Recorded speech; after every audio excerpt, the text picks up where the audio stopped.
What up, comrades? We're here for Fairy Tail Volume 21 of the manga, and we pick up in Fairy Tail with the alternative versions of characters, including Lucy, who is as sexy as usual. So she's staring at Natsu and being very concerned, and then she gives him a hug and laughs, and everyone laughs and cheers, and she's so happy that he's back and whatnot.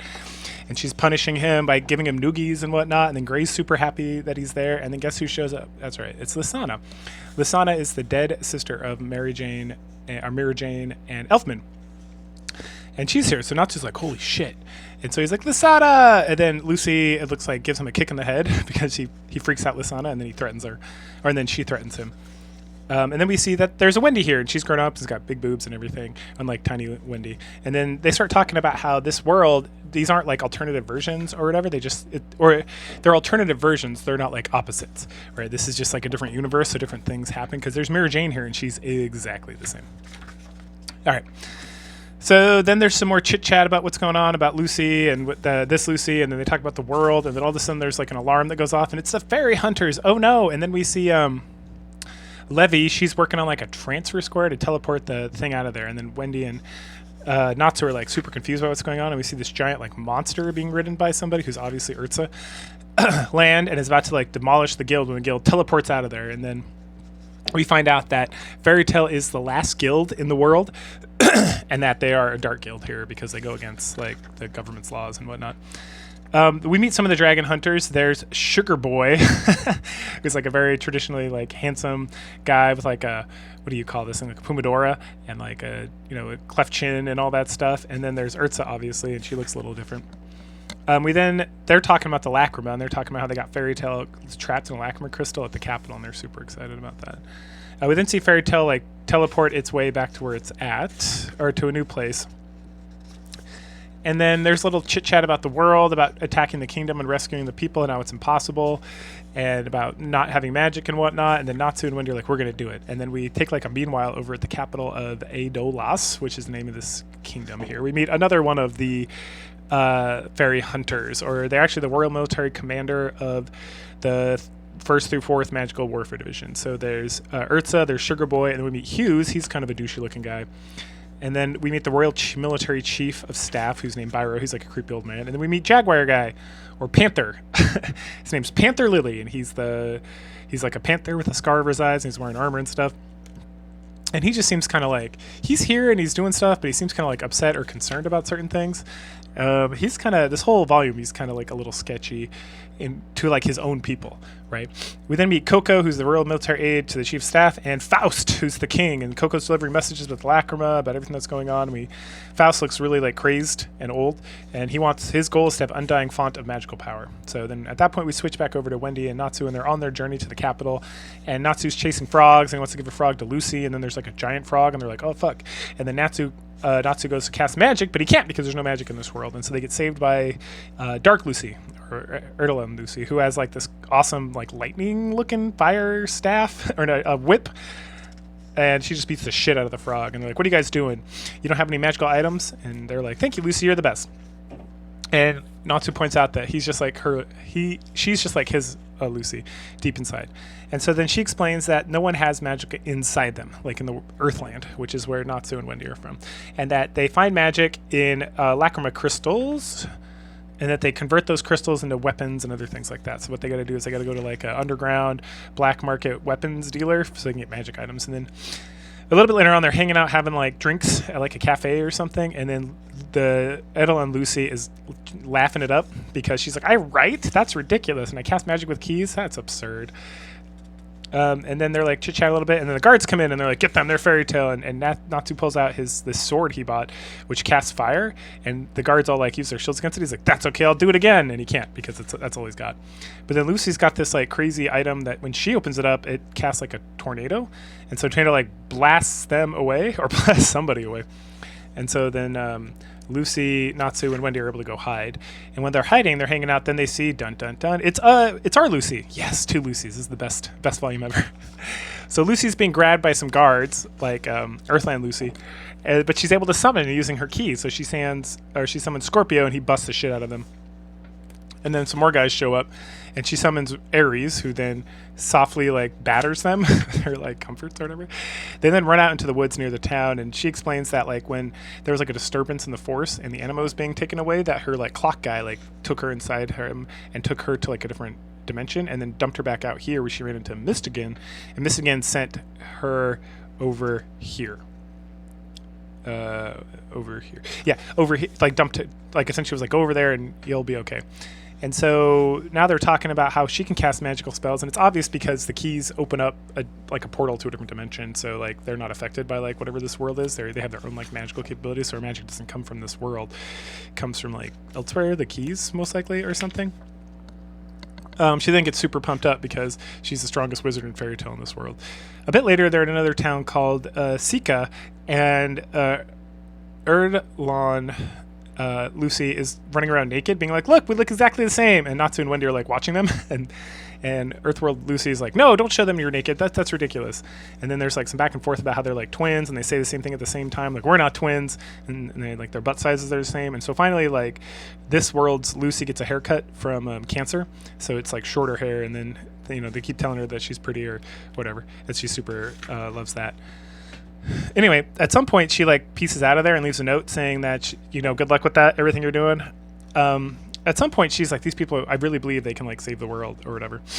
And then that morning they wake up, and then Earthworld Lucy is like super pissed off that she just left without doing anything, and she's going to storm off and get her, but then Natsu stops her. And then we see her, she wants to save this world, just like she doesn't want to rely on other people to save the world. She wants her and Fairy Tale to like save the world, so she's going back to like ask for help.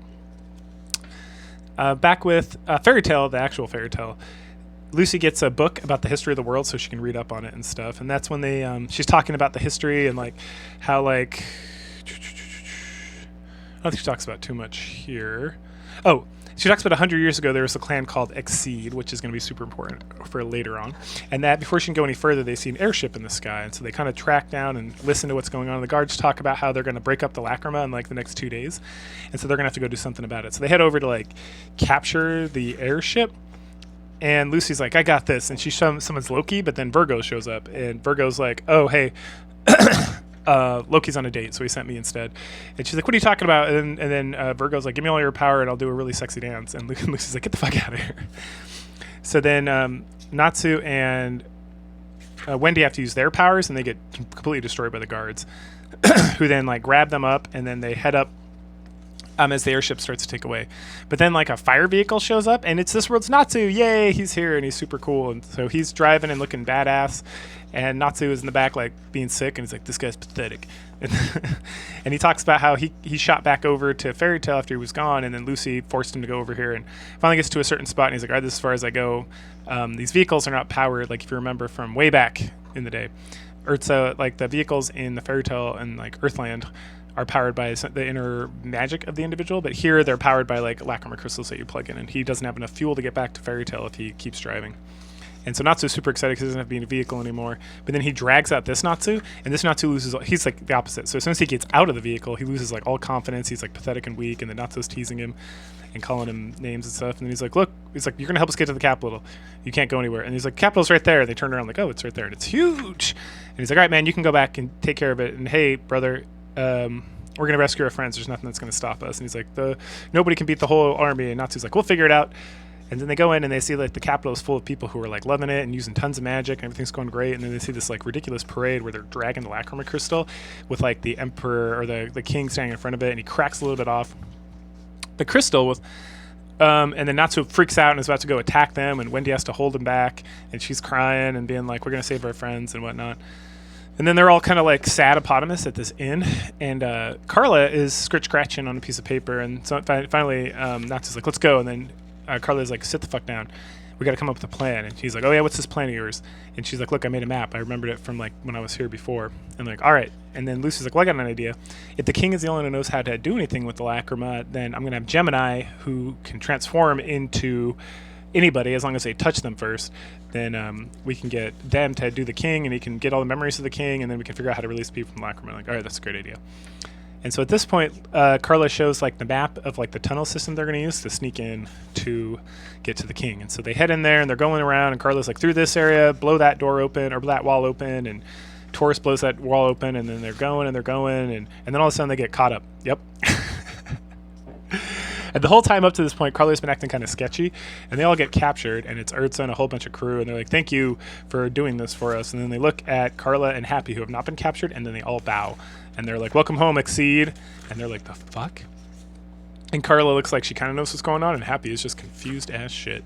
So then Natsu and Wendy get tossed into a prison cell, and they're trying to break out, and they're like, where are our friends? And we see that Lucy's in like a stockade, and they're talking about how they're going to kill her and be done with that, because what they really need is the Dragon Slayers. And so then Hughes, who's there, starts telling them a story. Meanwhile, Carla and Happy wake up in this giant bed, and it's like this nice place, and they're like, oh, they put us to sleep and took us here. And Carla feels super bad, and then Ichiya shows up, and now he's a cat. He's Nichiya. And then there's Nadi, who's Minister of State, and they are the Exceed, and the Exceed are like these, they're all cat people, like Happy and Carla, but they have, so the Exceed all have magic within them, unlike the humans in this world. And so they got brought up here to Extalia, and they're going to go meet the queen, who's like a goddess, and she's the one who's actually in charge of the world, like not the king Faust, but she's in charge of everything. And so they're talking about all this, and meanwhile Hughes is telling Wendy and Natsu kind of the same story about how the queen controls everything, and that it was her plan, and that she initially sent the cats to go kill the Dragon Slayers, and they were going to kill all the humans, but then at some point they realized the Dragon Slayers have a ton of magic, and so instead the order changed for them to stay alive and to keep them alive and to bring them here. So like what they really want is the dragon magic from the 2 Dragon Slayers, so that they can have like this unlimited font of magic, and that, you know, Carla and Happy like betrayed their friends, and that they're puppets who are just doing what the queen has ordered them to do and whatnot. And then Happy's like, go fuck yourselves. And they're like, Nani desu ka? And he's like, we're fairy tale wizards. And then he grabs Carla and they make her run for it. And then they get called Fallen, and so they get a bunch of guards sent after them. And it's the whole thing's like super precious, because it's like these big cat guards, and they're like running away from them and dodging around them and going everywhere. And eventually they escape to like the far edge of this area, and they find out that like they're on an island floating above the capital. And in the distance is an island that has the lacrima. And so they're like, oh shit, the guards are coming on their way. And they meet this like farmer guy who's like, you damn fallen soldiers. And he like yells at him, and then drags him back to his house, where him and his wife like take care of them. And he's like super ornery, and she's like super nice. And they like feed them and bathe them and talk about everything that's going on, and how like, and the lady tells them about how when the queen sent like the 100 eggs to Earthland to like capture it or destroy it or do whatever, that one of them was her kid, and she never saw her kid, and her and her husband like disagreed with the kingdom, and so they got kind of cast out from the rest of Exceed society, and they're like out here on their own, just kind of living their own life. And that's why he's so ornery about the whole situation and whatnot. And it's very obvious that their kid is Happy, but it becomes even more obvious when she like directly points out like that he looks just like his father here.